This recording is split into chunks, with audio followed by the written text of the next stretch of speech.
बिस्मिल्लाहिर्रहमानिर्रहीम। अस्सलाम वालेकुम। बहुत ही जबरदस्त और यमी ब्लैक फॉरेस्ट केक के साथ दावत नूर हाजिर है। तो आसान सी रेसिपी शुरू करते हैं। मैंने लिया है 1 कप के करीब मैदा, 2 टेबलस्पून के करीब कोको पाउडर और हाफ टी स्पून के करीब बेकिंग पाउडर है। बेकिंग सोडा नहीं लेना, बेकिंग पाउडर ही यूज करना है। तीनों इंग्रेडिएंट को आराम से अच्छी तरह से मैं छान लूंगी ताकि तमाम गुठलियां निकल सके और बहुत ही जबरदस्त लाइट और फ्लफी किस्म का ड्राई इंग्रेडिएंट मेरा प्रिपेयर हो सके। तीनों चीजों को मैं छान लूंगी। अच्छा, इसके लिए ब्लैक फॉरेस्ट केक के लिए एक जरूरी बात यह है कि आप जो कोको पाउडर यूज करें वो अच्छी क्वालिटी का होना चाहिए। डार्क कोको पाउडर हो तो ज्यादा बेहतर है, क्योंकि जितनी अच्छी क्वालिटी का कोको पाउडर होगा उतना ही जबरदस्त चॉकलेट स्पंज आपका प्रिपेयर होगा। तीनों चीजों को अच्छी तरह से मैं छान लूंगी। कोको पाउडर में अमूमन थोड़े से लंप होते हैं, वो भी निकल जाएंगे। और बेकिंग पाउडर, मैदा और कोको पाउडर जब अच्छी तरह से छन जाए तो उन्हें हैंड मिक्स की मदद से अच्छी तरह से मिक्स कर लूंगी ताकि तमाम इंग्रेडिएंट यकजान हो जाए और इसे एक साइड पर रख दूंगी। अब जो केक मैं बना रही हूँ ये 5 अंडों का बन रहा है। मैंने लिया है 5 अंडों की सफेदी अलग कर ली है। हाफ टी स्पून के करीब लीमू का जूस ले लीजिए या सिरका, दोनों में से जो आसानी से मैसर हो हाफ टी स्पून डाल दीजिएगा और हैंड बीटर की मदद से इसे अच्छी तरह से मिक्स कीजिएगा। लीमू का जूस या सिरका इसलिए डाला जाता है ताकि लाइट ये जो फ्लफ बनेगा ये बहुत जल्दी आपका प्रिपेयर होगा, टाइम नहीं लेगा। 1 कप के करीब मैंने चीनी ली है और 1 बाय 1 करके इसे आहिस्ता आहिस्ता मैं शामिल करूंगी। 3 बैचेस के अंदर मैं ये चीनी इसके अंदर शामिल करूंगी। 1 मिनट बीट करूंगी, फिर चीनी डालूंगी, फिर 1 मिनट बीट करूंगी, फिर और इस तरह 3 दफा में मैं चीनी डालने के बाद 5 से 6 मिनट के लिए सफेदियों को बीट करूंगी। और जब इस तरह से स्टिफ पीक इसकी बन जाए कि ये मशीन से ना गिरे और इसके ऊपर ही लगी रहे तो बस मेरा जो एग व्हाइट है वो बीट हो चुका है। अब मशीन को हटा दूंगी। तमाम हैंड बीटर का काम है और जो जर्दी है अंडों की वो एक एक करके सफेदियों में शामिल करती चली जाऊंगी। कभी भी एक साथ बेकिंग में चीजें नहीं डाली जाती, थोड़ी थोड़ी करके आहिस्ता आहिस्ता डाली जाती। बहुत ही आराम से, पेशेंस से आपने काम करना है। और अब तमाम सारी जर्दियां मैंने शामिल कर दी है और आहिस्ता आहिस्ता उसे अच्छी तरह से मिक्स कर दिया। और इस आखिरी जर्दी को भी मैं मिक्स करूंगी और उसके बाद बाकी चीजें शामिल करूंगी। इसके बाद डालूंगी मैं 2 टेबलस्पून के करीब कुकिंग ऑयल है, नॉर्मल जो कि किचन में खाना पकाने के लिए जो कुकिंग ऑयल यूज होता है वो 2 टेबलस्पून डालूंगी। 1 टीस्पून के करीब वनीला एसेंस ताकि अंडों की स्मेल खत्म हो सके और 2 ही टेबलस्पून आप इसके अंदर दूध डाल दीजिएगा। तमाम चीजें रूम टेम्परेचर होनी चाहिए, कोई भी चीज फ्रिज की ना हो। जितना रूम टेम्परेचर होगा उतना ही अच्छा बैटर आपका प्रिपेयर हो गया।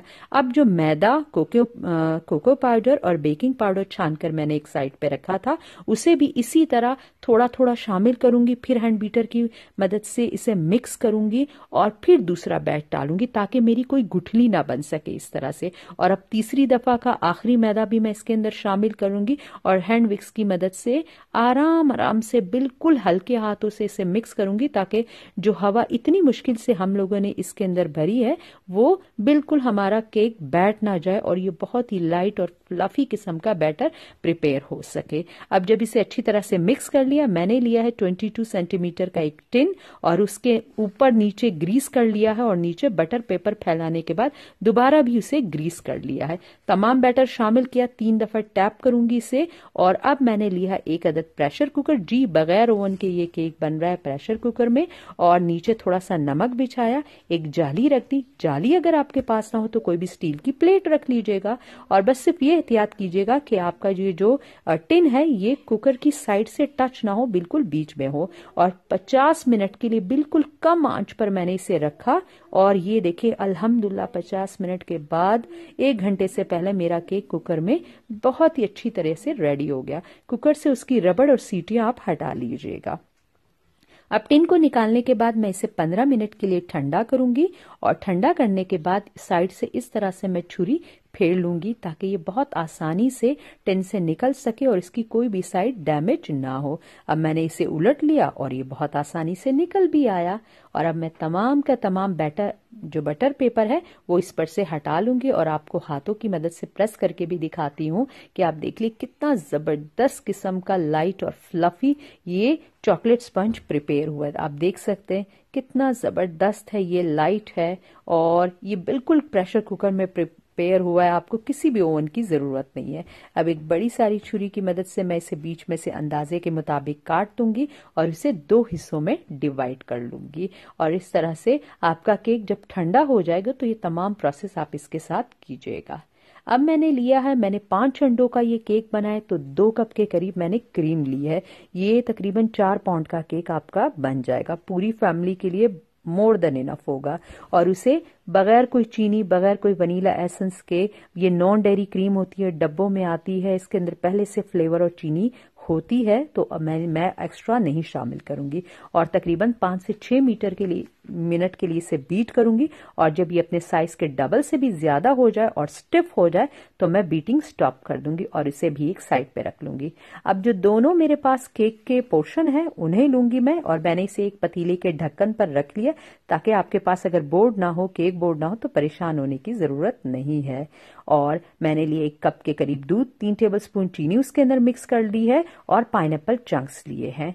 चीनी के साथ जो दूध का मैंने ये मिक्सचर प्रिपेयर किया है, ये ब्लैक फॉरेस्ट केक के स्पंज को बहुत कम्प्लीमेंट करता है। बनिस्बत आप इसे पानी के साथ भी बना सकते हैं, लेकिन दूध से इसका टेस्ट और ज्यादा जबरदस्त हो जाता है और ये यमी हो जाता है। अच्छी तरह से साइड में, बीच में, किसी भी जगह को मैं नहीं छोड़ूंगी और एक सॉफ्ट सा स्पंज मैं अपना बना लूंगी। अब एक जनरस अमाउंट ऑफ क्रीम मैं लूंगी जो मैंने बीट की हुई है, और वो अपने केक के ऊपर मैं इस तरह से फैला लूंगी। आप किसी भी रबर स्पैचुला की मदद से इसे फैला सकते हैं। रफली फैलाना है इस वक्त, इसे कोई आपने स्मूथ और इवन नहीं करना है। और अच्छी अमाउंट ऑफ क्रीम लगाने के बाद पाइनएप्पल के चंक्स लूंगी। इसका पानी मैंने बिल्कुल हटा लिया है और ये जो चंक्स है ये मैं इसके ऊपर लगा दूंगी। कंजूसी मत कीजिएगा, अच्छी खासी अमाउंट लगाइएगा ताकि खाने में आपको बेहद मजा आए। और अब दूसरी साइड लगाऊंगी और हाथों की मदद से हल्के हाथ से इसे प्रेस करूंगी। अब जो बाकी मेरा दूध का सिरप था शुगर के साथ, वो भी इसकी साइड के ऊपर, बीच में, हर जगह लगाने के बाद अब मैं अपना ये जो क्रीम है ये लूंगी और इसे ऊपर अच्छी तरह से लगा लूंगी और ऊपर के बाद मैं साइडों की मदद से लगा लूंगी। आप देख लीजिए मेरे पास कोई पैलेट नाइफ नहीं है, बिल्कुल यही एक आम सा स्टील का चम्मच है जिसकी मदद से मैं अपने ये तमाम काम कर रही हूँ। आप बगैर किसी औजार की मदद से बेकिंग के, अगर हो तो बहुत अच्छी बात है, ना हो तो आप काम कर सकते हैं, कोई घबराने की बात नहीं है। एक स्क्रैपर लूंगी, जितनी भी एक्स्ट्रा क्रीम होगी वो हटा लूंगी, दोबारा अपने बाउल में डालती चली जाऊंगी और केक भी साथ में लेवल करती चली जाऊंगी। एक दफा क्रीम हटाऊंगी, बाउल के ऊपर वो क्रीम लगाऊंगी, फिर साफ स्क्रैपर लूंगी, फिर यूज करूंगी। एक दफा स्क्रैपर यूज करने के बाद क्रीम हटानी है और फिर यूज करना है। वही क्रीम लगी हुई स्क्रैपर से काम नहीं करना, वरना फिर नीटनेस नहीं आएगी। आप इसी तरह से देखिए, नीचे से भी मैं इसे नीट कर रही हूँ, जितनी एक्स्ट्रा क्रीम है वो भी स्क्रैपर की मदद से हटा रही हूँ और इसे बिल्कुल मैं साफ सुथरा कर रही हूँ। आप देख लीजिए, और हर जगह से केक को मैंने इवन कर लिया है। अब एक पाइपिंग बैग से रोजेट नोजल मैंने लगा लिया है और एक छोटे छोटे से रोज मैं इसके ऊपर बना लूंगी। ये देख लीजिए, इस तरह बहुत आसानी से, आप देख लीजिए कितनी आसानी से ये प्रिपेयर हो गया है, कोई मुश्किल नहीं है। थोड़ी सी चॉकलेट ली, उसे मैंने चॉप कर लिया है और उसे इस तरह से मैं इसके केक के सेंटर में डालूंगी ताकि ब्लैक फॉरेस्ट की एक जबरदस्त सी बेकरी वाली लुक आपकी क्रिएट हो सके। अब मैंने अंदाजे के मुताबिक केक की जो साइड्स हैं बटर पेपर काट लिया है और इस तरह मेल्टेड चॉकलेट लेकर मैं इसे अब एक जिगजैग पैटर्न में क्रिएट कर रही हूँ। पहले एक साइड से क्रिएट करूंगी, फिर दूसरी साइड से क्रिएट करूंगी। इसके अंदर कोई मेजरमेंट, कोई स्केल की जरूरत नहीं है, बस अंदाजे के मुताबिक ही करना है और ये इसकी साइड के ऊपर हम लोग फिर लगा देंगे। और इस तरह से मैंने एक प्रिपेयर कर लिया, इस तरह का एक दूसरा भी मैं प्रिपेयर करूंगी ताकि वो बिल्कुल इसके तमाम तर सर्कल को कवर कर सके केक के।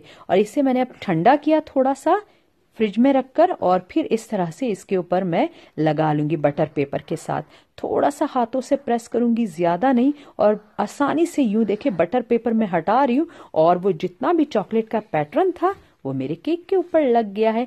तो हुआ ना, ये बहुत आसान तरीके से बेकरी के लुक वाला पैटर्न क्रिएट हो गया आपका। और बिल्कुल घबराना और परेशान होना नहीं है, बस ये आपका बेहद आसानी से इस तरह से चॉकलेट मेल्ट कीजिएगा। आपके पास अगर कुकिंग चॉकलेट ना हो तो कैडबरी का एक पैकेट ले लीजिएगा, उसे खोलिएगा मत, गर्म पानी में डाल लीजिएगा। जब वो पिघल जाए तो उसमें छोटा सा सुराख करके इस तरह से आप पैटर्न क्रिएट कर सकते हैं। अगर आपके पास कंपाउंड चॉकलेट नहीं है, क्योंकि लॉकडाउन कंडीशन है, हर चीज लाना थोड़ा सा मुश्किल हो गया है।